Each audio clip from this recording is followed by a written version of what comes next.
So I actually went to graduate school in the Middle East, in Beirut specifically. And as I was thinking about coming back to the US in the spring of 2014, I started to take stock of the things I needed to prepare for. And one of the things was that I wasn't going to have medical insurance. But I did actually have medical insurance at my school there in Beirut, and contrary to what you might think, it was actually pretty decent. So I took stock of what I might need, and I thought, a little preventative maintenance goes a long way, and I figured I'll get my annual exam, otherwise known as a pap smear. And normally, this is not something I shy away from. I'm pretty unabashed with these things, but every time I go to make that phone call, I'm like, not today. And this goes on for about 3 weeks until I'm like, Anna, you are a strong, independent woman, and today you are going to get a Lebanese pap smear. And I do it. I make the appointment, I go in, I check in, and they ask me, what seems to be ailing you today? I'm like, no ailment, just checking under the hood, no big deal. And they go, okay, they seem a little confused, but they send me back, and I'm in the waiting room, which is where normally I'd be filling out my form about my family history in silent shame. And but not today. They are asking them audibly. These questions were out loud in a room full of other people who were pretending not to listen. And he's asking me different questions. He gets to the part where he asks me if I drink, and I say yes. And he says, how much? I'm like, what do you mean? He goes, like how much per month? And I'm like, 4 weeks, carried 2.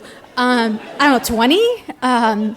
He goes, so you drink? I'm like, okay, that doesn't happen on the forms.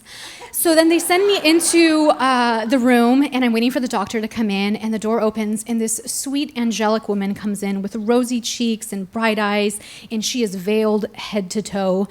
And not 2 seconds goes by before she starts to sit down. Her butt doesn't touch the chair, and she goes, so you're sexually active? And now what I wanted to say was, not as much as I'd like to be. But I'm sure she wasn't signing on to hear about my recent dry spell. So I say, yes, I'm sexually active. And then she goes, well, what seems to be ailing you today? And I'm like, has people never heard of a pap smear? I'm like, nothing, I'm just checking it out, normal annual thing. And she's like, okay. And she goes, well, have you had any children? And I say, no. And she goes, okay, well, we should be able to use the small speculum on you. I'm like, I don't need it play-by-play. Just, you do you, I'm gonna do me. And so I jump into the stirrups, and she starts the exam, and just a few seconds go by, and she stops. She goes, And then she looks back at the assistant, and she goes, we're gonna need the medium. I'm like, yeah, that's so much worse than I was expecting. And so she sends the assistant out to go look for this medium, and she stays right where she's at. And I don't know if anybody can relate to the feeling of having a veiled woman between your legs, but it can make you question your life's decisions a little bit.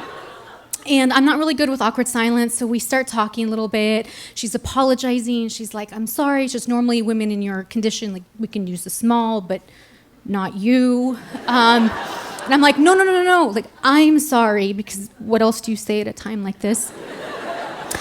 And then the assistant comes back, and she's like, I'm just finding a lot of smalls. And the doctor's like, they're not going to work. And I'm like, yeah, we covered that. And she's like, I found a large. And then she looks back at me, and she goes, try to find a medium. And she goes back out. At this point, I start to wonder if I should explain how I got into this situation. But I didn't know if it would culturally translate to, say, a black guy phase. Just kidding. Calm down, everybody. It's not a phase. Everybody knows you don't go back after you. Sorry, you didn't think the growing pains was going to go that direction. Anyway, so the assistant comes back, and she's got the medium. They do the exam. They tell me to come back in a couple weeks to get my results. I'm not sure if I did any of that. I just picked up my clothes, and I ran out with whatever remained of my self-esteem. And I was vowing that day to never, ever, ever tell this story to anybody. But then I started to do some reconnaissance about this Lebanese pap smear. And I found this article that actually, it turns out that it's kind of rare. Maybe 10% of Lebanese women actually take the time to do a preventative pap smear every year.